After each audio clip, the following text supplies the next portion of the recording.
Living things এর মধ্যে হয়। আর ইস্টের মধ্যে আর অন্যান্য কিছু প্ল্যান্টস আছে, সেই সমস্ত প্ল্যান্টস এর মধ্যে যখন তার অক্সিজেন পায় না, তখন দেখো কি হয়, এই এতটুকু তো যেমন ছিল তেমনই হয়। এই গ্লুকোজ এটিপি, এই এখানে ডিকার্বক্সিলেশন হয় না?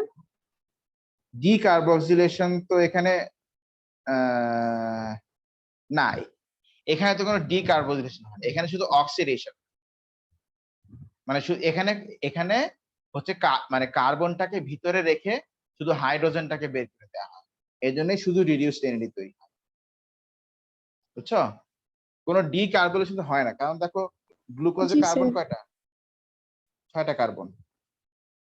গ্লুকোজ থেকে 2টা পাইরুভেট, 3 কার্বন 3 কার্বন। তাহলে কোনো কার্বন কেটে কেটে আসছে। এখন ঠিক আছে? শোনো তো। জি স্যার।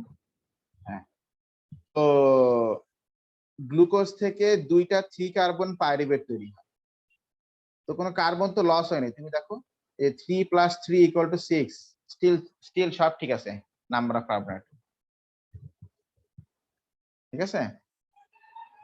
আচ্ছা, তো যাই হোক, গ্লুকোজ থেকে 2টা পাইরুভেট তৈরি হয়, মানে এটা এই এখন আমরা যে অ্যানারোবিক রেসপিরেশন দেখছি, এটা ইস্টের মধ্যে হয়। বলো কার মধ্যে হয়?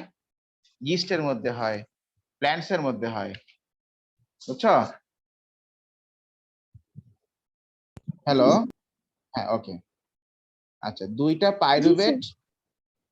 পাইরুভেট থেকে 2টা ইথানল তৈরি হয়। আচ্ছা, এটা এইভাবে না, দেখো, 2টা পাইরুভেট থেকে কনভার্ট হয়ে এখানে 2টা ইথানল হয়। ইথানল মানে অ্যালডিহাইড মলিকিউল, ইথানল তৈরি হয়। সেই ইথানলটা পরে এই এনএডি দিয়ে রিডিউস হয়ে ইথানল হয়, ইথানল হয়ে যায়।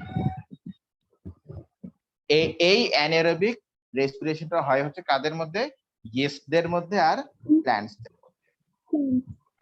ঠিক আছে কিনা? হ্যাঁ, তো এখন মা তাহলে এইভাবে ধরো গাছের ধান, প্যাডি, ধরো ধান গাছের দ্য রুটস অফ প্যাডি, ওরা তো মাটির নিচে ডুবানো থাকে নাকি?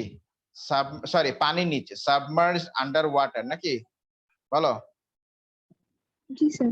তাহলে রুটে কি অক্সিজেন রিচ করার মতো, মানে এয়ার থেকে অক্সিজেন রিচ করার মতো পসিবিলিটি আছে? না, না, রুটে কিন্তু এয়ার থেকে অক্সিজেন রিচ করার মতো পসিবিলিটি নাই।